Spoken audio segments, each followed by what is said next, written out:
Another fucking glitch. What a shit show. Everything's ready. Switch him back on already. Lewis! Whoa, Robo. Calm down, he'll tear the equipment apart. Wendell Antonowski ran away and Lewis is in the hospital. What did you do? Just stand there and watch it as it happened? I want to see her. She's in surgery as we speak, so that's not gonna happen. Instead, you're gonna go through with your psych evaluation. Let me go! The old man wasn't happy that I let you skip your first session and was adamant that I make sure you attend this one.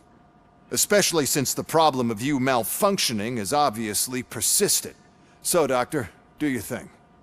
What? Now? He's in no shape to be examined. I'm afraid that I must insist. This is highly unprofessional. I need to apprehend Wendell. I don't think you understand your options, Shiny. In that you don't have any. You either comply or you'll be dismantled. I'm only really rooting for one of these options. Very well. Doctor? If this is supposed to resemble a therapy session in any way, I need everyone that isn't my client to leave. That is not negotiable. And is it necessary to have him restrained? That's for your safety. What if he loses control? Exactly. If anything goes wrong, just use this reset button.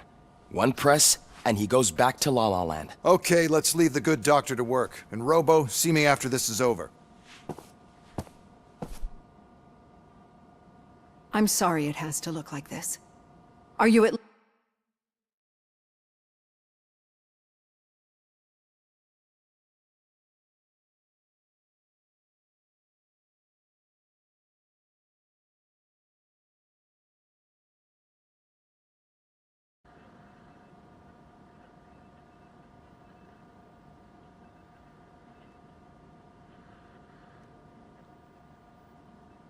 My partner was shot, and I need to find the person responsible. You do.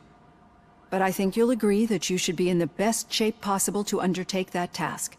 I understand this is not an ideal situation, and this is probably the last place you want to be right now. I'm not the only one unwilling to be here.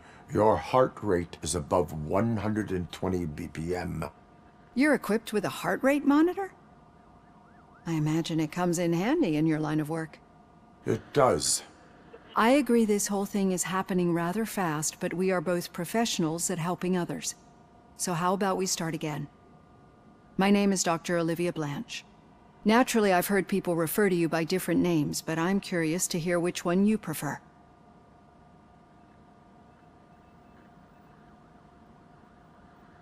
My name is Alex Murphy.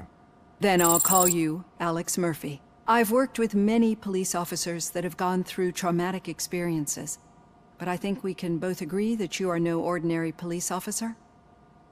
How do you see your situation?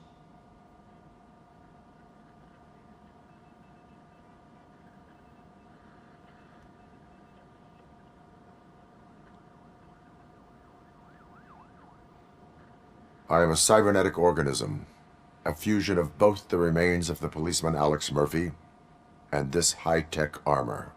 So we can't rule out that your actions are influenced by your human part. But that's something that I've already learned from the reports.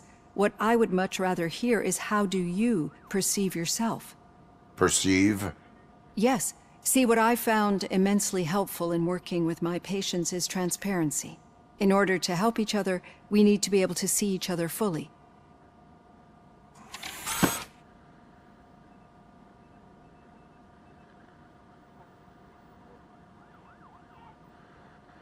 This is how I see myself. Thank you for making this step.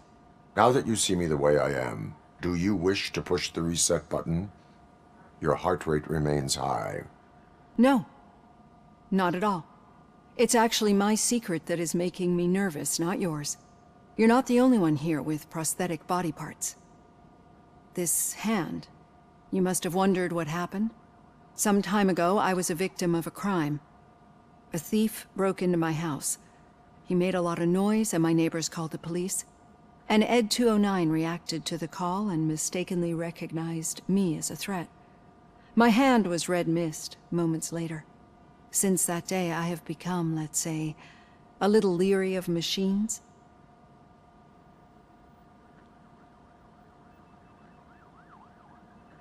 Do you fear us? I fear the unpredictability that machines bring with them.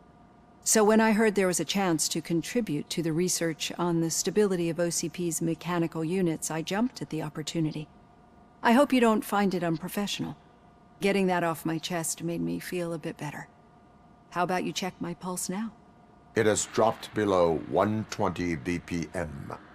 You see, I don't just impose things onto my clients. I practice what I preach because it seems to work. I think that makes for a very promising start. Thank you, Alex Murphy.